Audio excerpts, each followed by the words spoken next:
Forward together. Forward together. Let's give it up for the mayor of Asheville. Let's give it up for each other. Let's give a shout out to the nation. It's good to be here with you, my mountain friends, brothers and sisters. I want to thank God today for our president here, Elder Hayes, our president in Hendersonville, Sister Lawrence, our first vice president and civil rights icon and national board member, Miss Carolyn Q. Coleman, who's here with us. All of you who have gathered, and my good friend, Reverend Huffman. If I start calling names, that's all I'm going to have time to do. But I just want to tell you, it's nothing like being in the mountains with folk that know how to fight.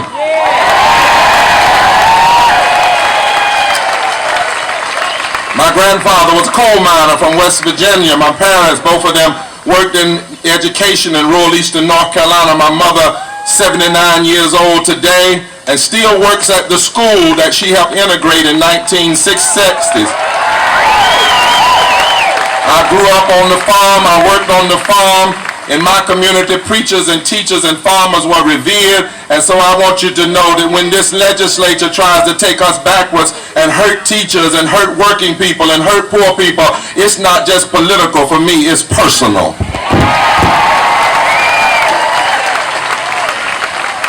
So as we gather here today, my brothers and sisters, sometimes we must look back from whence we've come in order to understand how we must stand and fight in the moment. You look out at this crowd today, and 145 years ago, blacks and whites coming out of the ugly and dehumanizing vestiges of slavery and the brutal Civil War came together to imagine a new South and to build a new world together.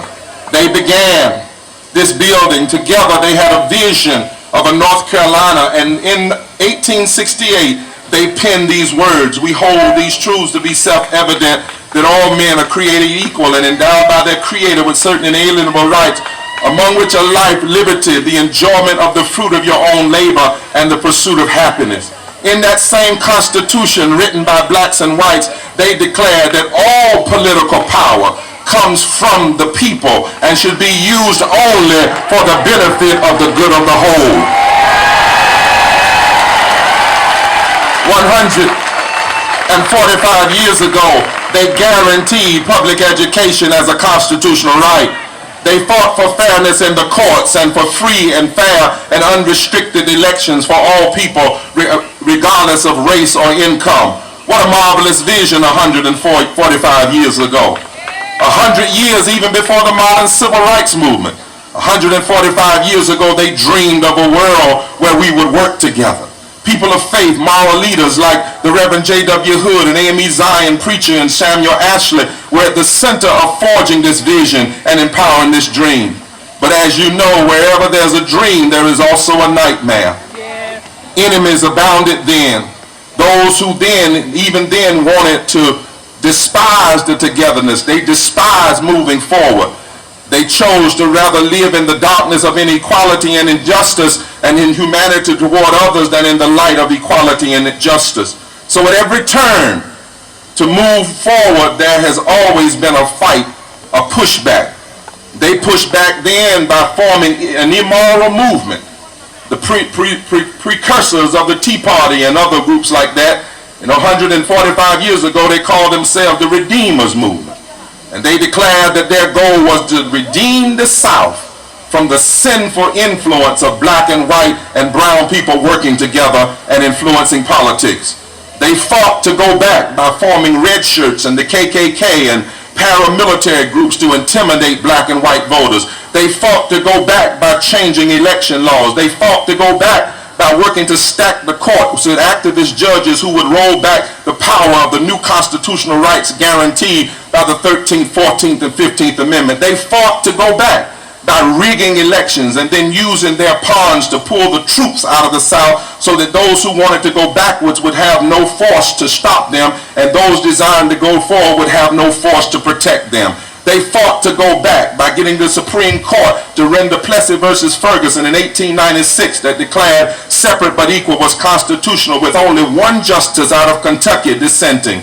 They fought to go back right here in North Carolina with the violent coup d'etat riot in Wilmington that led to the election of a governor named Charles B. Aycock and a senator named Fernhold Simmons, and a regressive legislature who together ushered an avalanche of regressive public policy intended on stopping forever the vision of us being together. And when they did this, they gloated and they boasted of what they have done. But in the midst of their actions, something happened. A movement of resistance was born. And it was signaled in February 1900 when at a segregated public school, two brothers Johnson, on Abraham Lincoln's birthday, had young children sing for the first time a song that would become the anthem and the hymn of a new movement. Blacks and whites would come together and form the NAACP.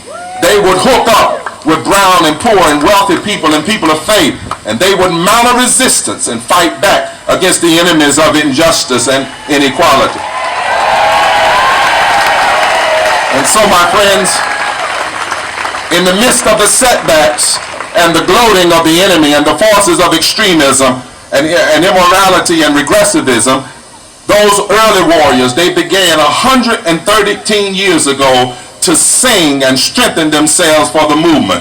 They sang in the face of extremism, lift every voice and sing, till earth and heaven ring. They sang, stony the road we trod, bitter the chastening rod felt in the days when hope unborn had died. Yet with a steady beat have not our weary feet come to the places for which our fathers sang. They sang, God of our weary years, God of our silent tears, thou who hast brought us thus far on the way, thou who hast by thy might led us into the light, keep us forever in the path we pray, lest our feet stray from the places, our God, where we met thee, lest our hearts drunk with the wine of the world we forget thee. They sang and by faith refused to give in.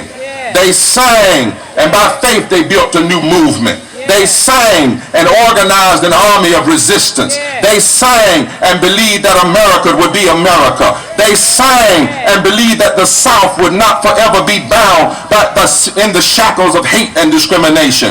They sang and organized their lawyers. They sang and kept faith, moving forward despite being killed and beaten and hung. They sang and by faith went into the courts and went into the streets and went into the pulpits, believing that someday things would change. They sang and by faith they won in the Supreme Court in 1954. They sang and they moved presidents and moved leaders, Republican and Democrat. They sang and by faith they beat back the John Birch Society, and they beat back Dixiecrats, and they beat back the Sovereign Commission, and they beat back Strom Thurmond, and they beat back Jesse Ham right here in North Carolina. They sang!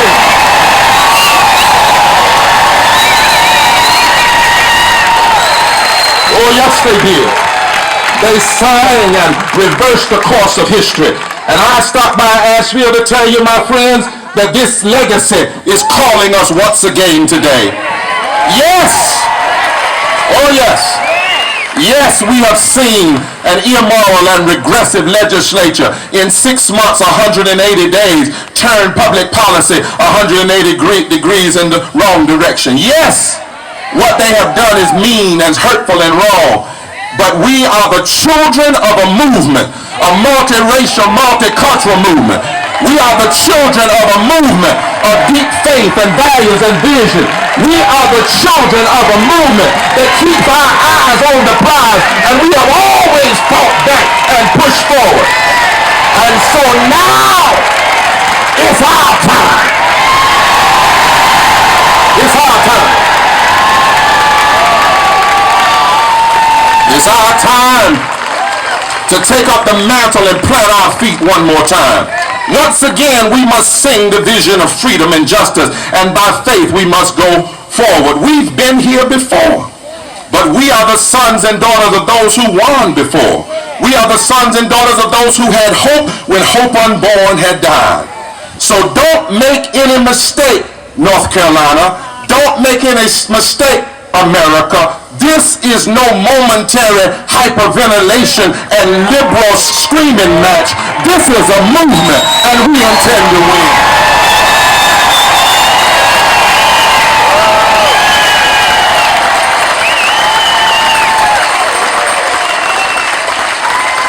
We have a governor that has decided to be on the wrong side of history. We have a legislature that's bragging and boasting about its power and that is legislating on the basis of lies and discrimination. And though they have temporary power, the future does not belong to them.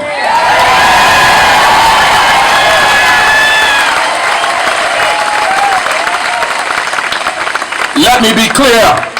Why the Forward Together movement and Moral Monday continue to protest, and why we have begun a tour across the North Carolina right here in Asheville. Let me be clear why we have called in the best lawyers to examine constitutionally the acts of McCory, Tillis, Berger. Let me tell you why we have come to the home of Apodaca and Moffitt and Heiss and Presnell and Ramsey. We've come here to remind them you can't do wrong in Raleigh and then hide back home.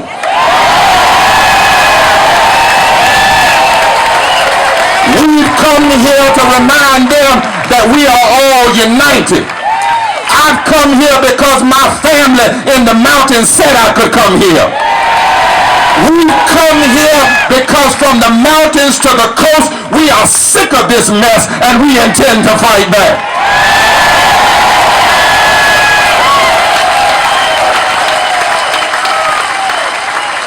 In a state that has 1.6 million poor people and 600,000 children, Tim, and 25% of North Carolinians that don't have health insurance.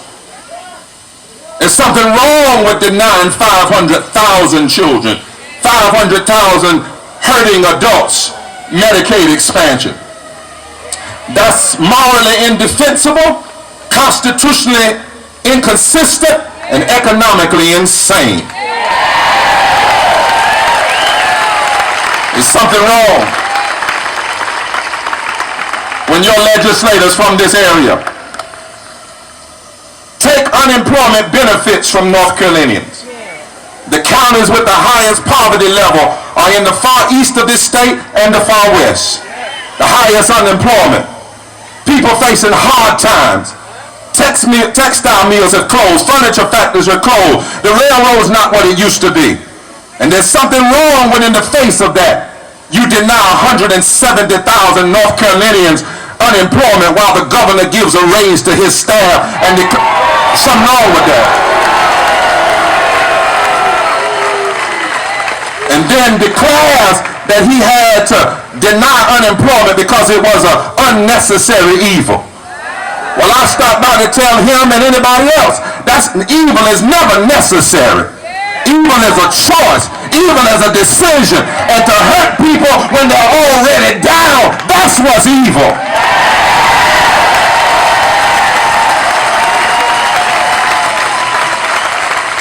Something wrong. Say something wrong. When this leadership raises taxes on 900,000 North Carolinians by ending the earned income tax credit. Something wrong with that. 20,000 people in Buncombe County use the earned income tax credit. 120,000 people in Western North Carolina use the earned income tax credit. Those who are working but make less than $19,190. Even Ronald Reagan said that the earned income tax credit was good. When a legislature in North Carolina makes Ronald Reagan look like a liberal, something wrong.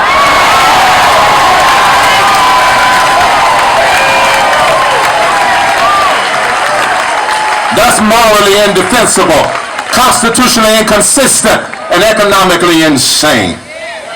When they pass a tax plan that will take nearly $1 billion from our government over the next 3 years, undermine the ability to invest in infrastructure and roads and schools and environmental justice and the green economy. when they raise taxes on 85% of North Carolinians so that they can give a tax break to 10% of North Carolinians, when they cut the earned income taxes for 900,000 people so that they can give 23 of the wealthiest families a tax break. This is cruel and unusual punishment. It's a denial of equal protection under the law. It's morally indefensible and constitutionally inconsistent and economically insane. When politicians who claim they believe in local control take the right of public water in Asheville, that's just morally wrong. When politicians attempt to strip women of their right and control over their own body, that's just morally wrong.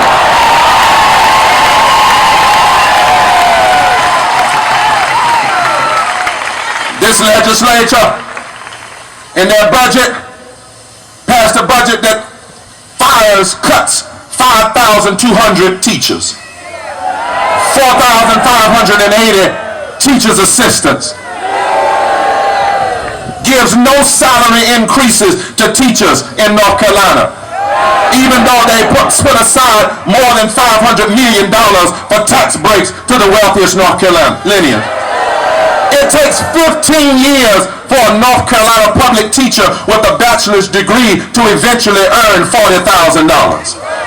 And now that they have passed this budget, North Carolina is 50th in teacher salary increase. That means we are below Mississippi, below Alabama, below South Carolina. And then they took $10 million and they're going to give it to private schools. Privatizing schools and taking public money from our schools and giving it to private institutions is a violation of our constitutional right to a public education in North Carolina. Something wrong. And now, after they have denied people health care, denied earned income tax credit, denied teachers' raises, denied growth in public education, hurt those who are in need. Now they want to suppress the vote, passing laws that create 21st century Jim Crow through a new form of poll tax that they call voter ID that will hurt the elderly and hurt women and hurt minorities. Over 300,000 North Carolinians don't have the kind of IDs that they are calling for, and 67% of them are women. More than 20% are African American. And their voter ID pass is worse than the voter ID in Alabama. At least Alabama will let students at Appalachian State use their IDs, but not in North Carolina. At least in South Carolina, if inclement weather comes up, they'll let you go ahead and vote, but not according to this. And your own senator up here, Senator Apodaca, after the Shelby decision, and the 5 activist judges who are afraid to straight out overrule the Voting Rights Act, so they basically gave us the car and took the keys, Section 4 of the keys. After that, Senator Apodaca made the statement, and I heard it didn't get in the paper around here, so I'm going to tell it. He said, now that the headache has been removed, he described the Voting Rights Act as a headache. You hear what I'm saying? He described the Voting Rights Act that Medgar Evers got shot through the heart for as a headache. He described the Voting Rights Act that Viola Lawusa, a white woman, died for as a headache. He described the Voting Rights Act that Swana, Cheney, and Goodman, a white boy and a black boy and a Jewish boy, died for as a headache.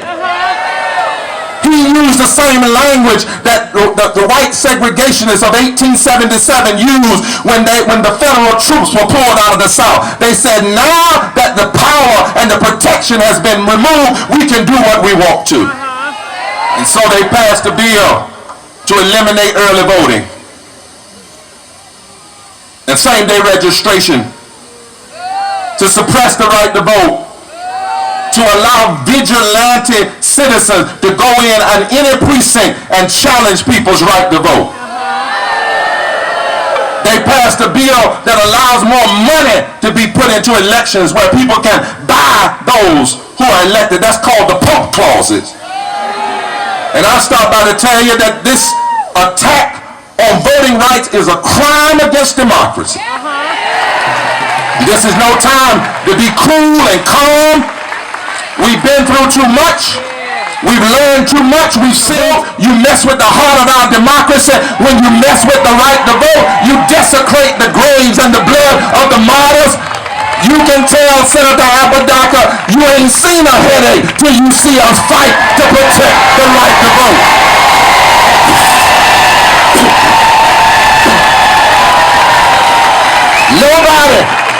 Nobody gave us the right to vote. Our grandmamas cried for it. Our grandfathers died for it. Our parents sacrificed for it. Our soldiers died for it. And young people bled for it. And if you think we're going to allow any group of politicians to take or suppress the right to vote without a fight, you must be out of your doggone mind.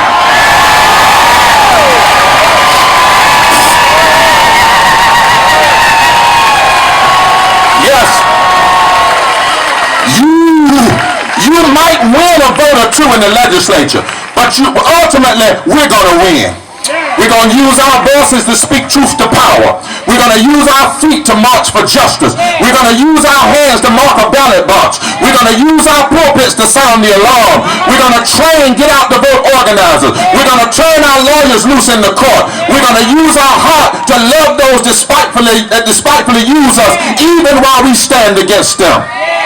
And we are going to ensure that people of the people and for the people never perishes from the face of this earth.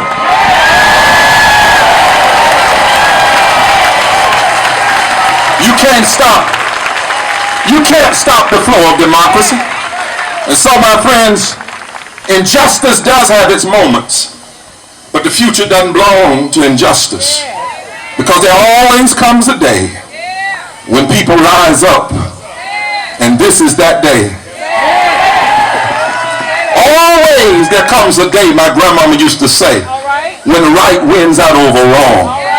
Always a new day comes. My Jewish friends will tell you that Psalm 18 says it like this: I called on the Lord in my distress.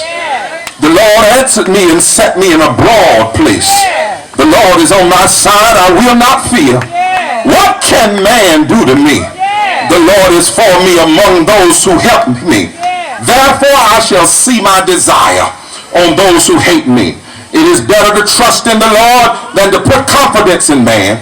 It's better to trust in the Lord than to put confidence in princes. And speaking of a new day, in verse 22 of that 118th Psalm, it says, the stone that the builders rejected has become the chief cornerstone. And this is the Lord's doing, and it's marvelous in our eyes. I came to announce that this is the day that the stones that the builders rejected are coming together. This is the day that the Lord has made, and we shall rejoice and be glad in it. This is a day of new beginning. The Lord, my grandmama used to say, has brought us together. The Zeitgeist, as the theologians would say, has brought us together. The Great Spirit, as my Native American relatives would say, has brought us together. God has brought us together. The stones that the builders rejected, the people that the legislators and the governors have rejected, have been called together. This is the day. Look around for a moment. Don't look at me. Look around and see. Look around all the way as far as the eye can see. All races, all creeds, all colors, all faith, all sexualities, all sexual orientation, all incomes coming together. Did nobody but the Lord do this? And so, my friends, let's claim, as I make my way to my seat, let's claim a truth. That what men mean for evil, God can work to good. Let us prove together that the stones that the builder rejected can change the world. Let's prove, and I know when I look out at you, that this will be a state where the weak grow strong and the strong grow great. because this is the day the Lord has made. I know that no weapon formed against us will prosper, because this is the day the Lord has made. When I look at you, I know that out of one blood God has made all people, and this is the day the Lord has made. When I look around and see what the Lord has done, I see a new North Carolina. I see a new South. I see a new future. This is the day the Lord has made. This is the day that we remind the governor and every governor after him that being elected doesn't give you the authority to be a bully.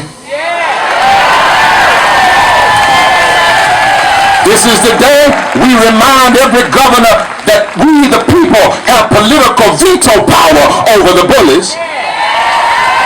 This is the day that we say to Governor McCory, and we say to Apodaca, and all of the others who are here, Moffitt, and all of them, you better read history. George Wallace lost. Lester Maddox lost. You're on the wrong side of history. And if you continue, you will lose too. This is the day that we say to power-drunk, extreme legislators, justice will prevail over your trickery and your temporary victories. What you have done will not stand the test of time, the scrutiny of the Constitution, or the power of the people. We've seen in history some folk brag before. Pharaoh bragged, but Moses won. Goliath bragged, but David won. Pilate and Caesar bragged and crucified Jesus on Friday, but early Sunday morning, Jesus won. We are the resurrection. This is the day that we believe there's still a better way. All of our children can be educated. All of our sick can have health insurance. All of our workers can be protected. The poor can be lifted. All people, regardless of their race, their creed, their color, their lifestyle, can be loved and respected. This is the day that we plant our feet and refuse to go backwards. And so, my friends, we are saved by hope. And I'm glad, and I hope you don't mind a country preacher coming by and telling you I'm tired of these so-called ultra-conservative Christians and ultra-conservative religious folk thinking they can decide what are the moral issues.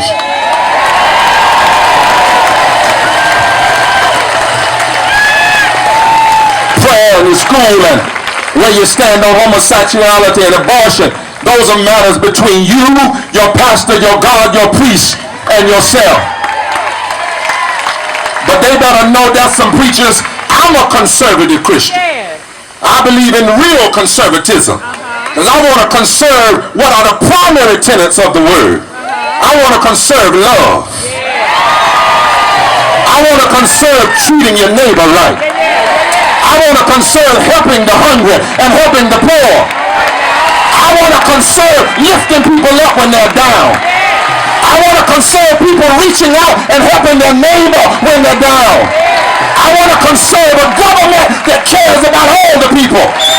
So if you're ready to have a debate about morality, bring it on. Bring it on. Bring it on. Bring it on. Because this is the day that we renew our faith. This is the day that we believe again. They that wait upon the Lord shall renew their strength. This is the day we declare, if God be for us, it doesn't matter if the whole world is against us. This is the day that we believe there's no power greater than love, no force greater than truth, no cause more noble than justice. This is the day that we declare, greater is he that is in us than he that is in the world. Look around. Look around. Tillis, Berger, and McCory, Apodaca, Moffitt, Heiss, they thought they could do wrong and get away with it. But as I said in Raleigh, instead of depressing us, they've made us determined to fight. Instead of dividing us, they have united us. Instead of scaring our lawyers, they've made our lawyers more committed to mount a legal battle. Instead of separating men and women, they brought men and women together. Instead of discouraging young people, they put a fire in them and raised up a new generation. They called us morons.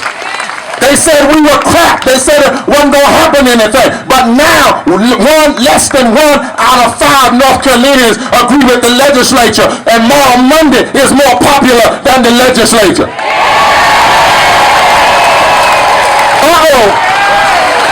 Some of these rabbis and imams and preachers, we would have stayed in our pulpits, but now we come into the street. And last week, even the Pope said in Brazil, it's time to act up. Instead of making us go home and cry and put our tails between our legs, they made us for 12 straight weeks, 84 days, pray together, sing together, and go to jail together. And so this is the day we will stand up again. From Asheville to Nags Head, from Elizabeth City to Wilmington, from Greensboro to Charlotte, from the I-40 corridor to the back roads of eastern North Carolina, from Raleigh to Rockingham, we will fight. This is the day we refuse to let them break our spirit. This is the day that the Lord has made, and we will work and fight and struggle and vote until that day that we reach the promise. One nation, one state, one people, one community, under God, indivisible, indivisible, indivisible, with liberty and justice for all. And when we get to that day, we will all shout together. When we get to that day, we will all sing hallelujah together. When we get to that day, we will declare, what a day. What a day. What a day of rejoicing that will be when we all get together. When we all see justice. When we all get together